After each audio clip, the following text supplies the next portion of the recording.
Okay, picture this. You've got an 8-year-old boy, seemingly totally defenseless, right? But then he just absolutely dismantles a group of hardened, ruthless bandits. And he's not just swinging a sword around, he is wielding this terrifying raw magic that literally melts right through his enemies. So yeah, this isn't your typical, predictable underdog story. Welcome to this explainer on the brutal, high-octane rise of Eldamea, famously known as the Mad Dog. Which brings us to a pretty terrifying question. What actually happens when a traumatized orphan wields the absolute rarest magic in the entire world? Well, we are diving straight into Eldomea's insane chronological escalation today, because he goes from being just a local village threat taking out alleyway thugs to becoming an absolute empire-level powerhouse. So let's start out with Part 1, Tragedy and Raw Mana.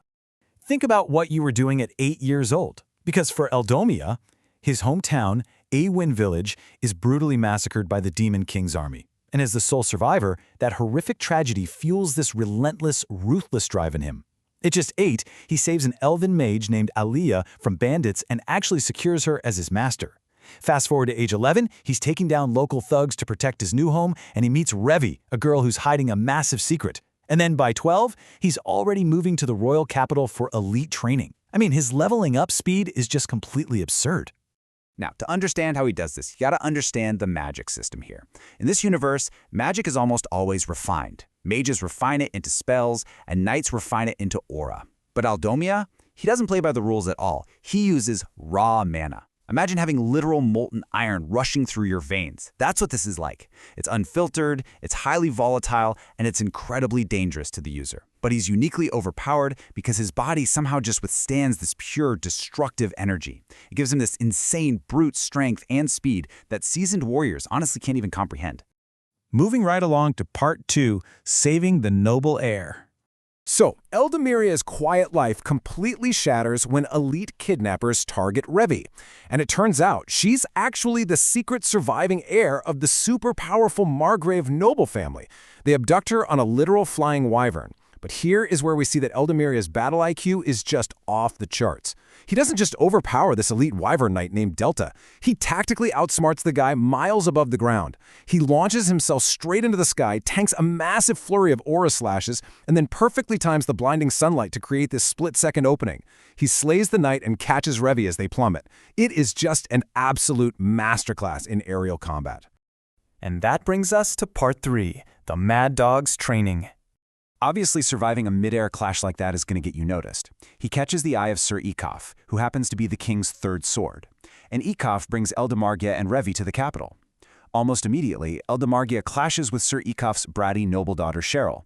And you guys, it's the ultimate showdown of street smarts versus a silver spoon. Cheryl uses these very formal, rigid, noble techniques. But Eldamargia? Pure brute force and survival instincts. He easily dog-walks her in a duel, literally stopping his blade inches from her face just to prove a point. And that point is that raw survival instinct is going to beat formal, predictable training every single time. All right, on to Part 4, Raiding the Demon Dungeon.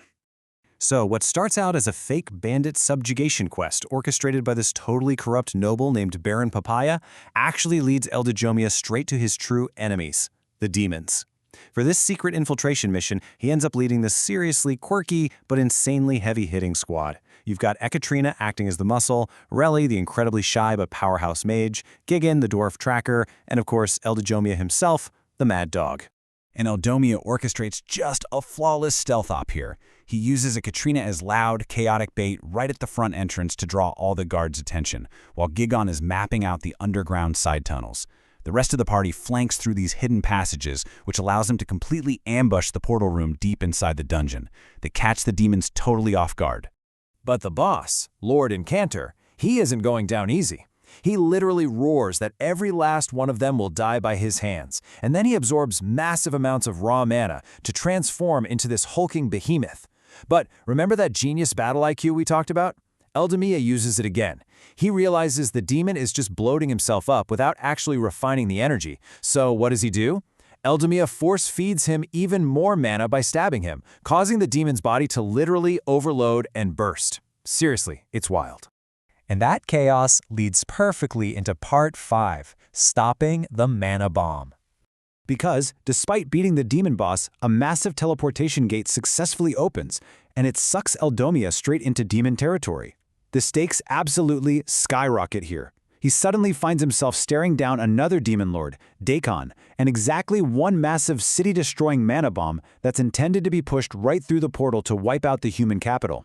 So he's exhausted, he's totally out of options, and Eldomia resorts to what we can only call pure, unadulterated caveman strategy. He takes his half-broken sword, infuses it with every last drop of his volatile, raw mana, and just hurls it directly into the bomb to completely shatter its magical barrier. In a truly badass moment, he solos the encounter by detonating this massive weapon right in the demons' faces.